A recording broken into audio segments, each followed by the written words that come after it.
Retour, c'était Pas à pas. 18h24, parlons maintenant sexologie avec Geneviève Côté, notre sexologue universitaire, vulgarisatrice de la sexualité. Bonsoir Geneviève. Bonsoir Anne-Marie. Et aujourd'hui, tu veux nous sensibiliser à l'importance de l'éducation sexuelle chez un groupe en particulier. Oui. L'éducation sexuelle, parfois, ça peut rendre mal à l'aise certaines personnes selon la clientèle qui est visée.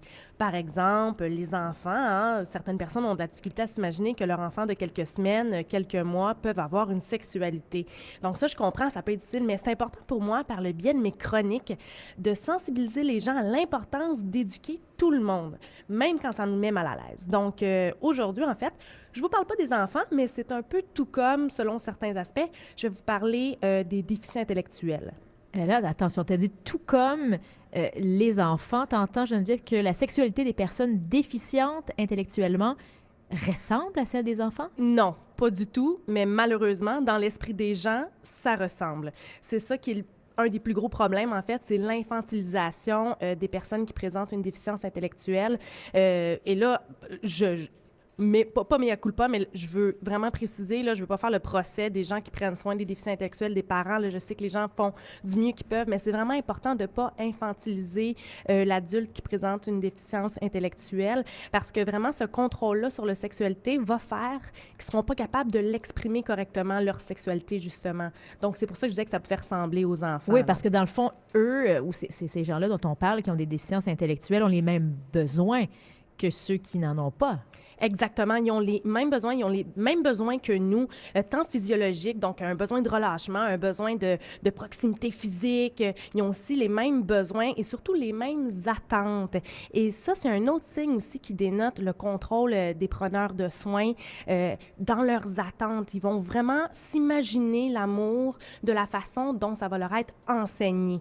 Donc ça, il faut faire attention aussi. C'est ce qu'on appelle une sexualité normative ou hyper-normative? Oui, exactement. Ouais. Malheureusement, les déficients intellectuels, ils ont souvent ce type de sexualité-là qui est hyper-normative. C'est selon les normes sociales. Donc, c'est majoritairement une sexualité hétérosexuelle. Et puis, les comportements qui vont être valorisés, ça va être les baisers, se tenir par la main, ils ont envie de ça aussi, là. C'est important pour eux, ça aussi. Mais malheureusement, il n'y a pas beaucoup de place à la diversité culturelle pour les personnes qui présentent une déficience intellectuelle parce qu'on ne leur enseigne pas, on n'ose pas, on veut les garder purs. C'est comme je disais, c'est comme des enfants, on veut vraiment les garder purs. On ne va pas parler de pénétration anale à des déficients intellectuels, mais pourtant, ça pourrait être une pratique qu'ils apprécient. Tu dis qu'on leur enseigne une sexualité ou en fait qu'on leur parle seulement d'une sexualité hyper-normative hétérosexuels. Est-ce que eux, en fait, les gens qui ont des problèmes, des déficiences intellectuelles, est-ce qu'ils sauraient la différence entre hétéro, homosexuel, bisexuel? Mais c'est une question difficile parce que ils manquent de connaissances, premièrement. Alors, ce serait difficile pour eux de dire oui, je suis homosexuel ou oui, je suis bisexuel. Mais il y a une étude super intéressante à ce sujet-là qui avance que des garçons présentant une déficience intellectuelle, il y a 33 % qui s'identifiaient à des homosexuels, mais par contre, quand venait le temps de décrire les comportements qu'ils voulaient, ils décrivaient des comportements d'hétérosexuels.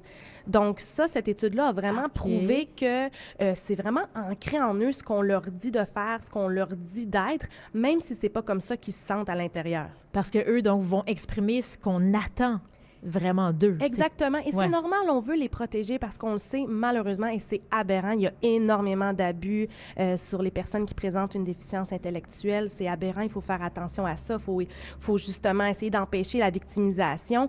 Mais une des façons de le faire, c'est aussi de leur donner le pouvoir d'exprimer leur sexualité. C'est aussi ça. Donc, il ne faut pas juste avoir une approche négative de la santé, une approche de prévention des risques. Il faut aussi leur donner une approche positive de la santé. Leur en parler, ce qu'on ne fait pas assez actuellement, non? Malheureusement, non. Il y en a des bons programmes. Il y en a des bons programmes pour les personnes qui présentent une déficience intellectuelle, mais il n'y en a pas assez. Comme je disais, c'est vraiment selon des approches négatives tout le temps, tandis qu'il faut travailler la communication, comment ils peuvent exprimer ce qu'ils veulent. Mais pour pouvoir exprimer ce qu'ils veulent, il faut qu'ils sachent. Mais pour qu'ils sachent, qu'est-ce qu'il faut qu'ils fassent? Il faut qu'il y ait l'occasion. Donc, c'est sûr que s'ils sont en centre ou s'ils sont chez papa, maman, ce qui est très normal, et que le parent ne lui laisse pas la chance de faire des rencontres, d'aller dans des lieux intimes aussi, s'il y a une copine, s'il n'y a jamais un espace privé, bien, il ne pourra jamais vraiment découvrir ce qui le rend heureux, ce qui lui fait du bien. Et puis, c'est là le gros problème, en fait. Est-ce que ça existe actuellement des programmes d'éducation sexuelle pour les personnes qui ont des déficiences intellectuelles? Est-ce qu'on en a établi? Oui, Ouais. ça existe. Comme je disais, ils sont plus de prévention, mais il y en a quand même qui sont basés sur une approche positive, mais honnêtement, ça en prendrait plus. Puis c'est là que le sexologue, c'est là que je viens passionner et que le sexologue est important parce qu'on n'est pas juste bon à répondre à des problèmes dans un bureau, là. Donc, c'est important de bâtir ces programmes-là, de les offrir pour augmenter leur capacité de communication. Et puis ça, c'est un travail aussi interdisciplinaire. Puis c'est important aussi que ce programme-là soit donné aussi aux gens qui prennent soin parce que, comme on l'a vu, Ouais. et comme je l'ai dit, ça provient souvent de là, le contrôle de la sexualité. Donc, ça serait vraiment intéressant de se lancer là-dedans. Vraiment. Je lance l'invitation à tous les sexologues qui m'écoutent. Ben, de donner les outils pour en parler. Il y a 2 semaines, on parlait de l'éducation à la sexualité pour les jeunes en ce qui a trait à toute la réalité LGBT. Oui. Puis souvent, on disait que les enseignants à l'école n'ont pas les outils pour juste en parler, se sentent démunis. Puis c'est un peu la même chose pour les personnes avec des déficiences intellectuelles. Exactement. On ne sait pas quel mot utiliser. Exactement. Donc, on aime mieux ne pas en parler ou faire semblant qu'ils ne sont pas intéressés par Mais ça. c'est pire, c'est pire. Alors, si on peut avoir un programme d'éducation sexuelle qui est bâti et qui est un projet clé en main, là, qu'on envoie dans les centres justement qui s'occupent des déficients intellectuels, mais je pense que c'est la Journée internationale du bonheur, là. Je pense que ça ferait le C'est bonheur. aujourd'hui, ça? Oui, oui, je pense que ça ferait le bonheur de vous. Oui, c'est pour ça.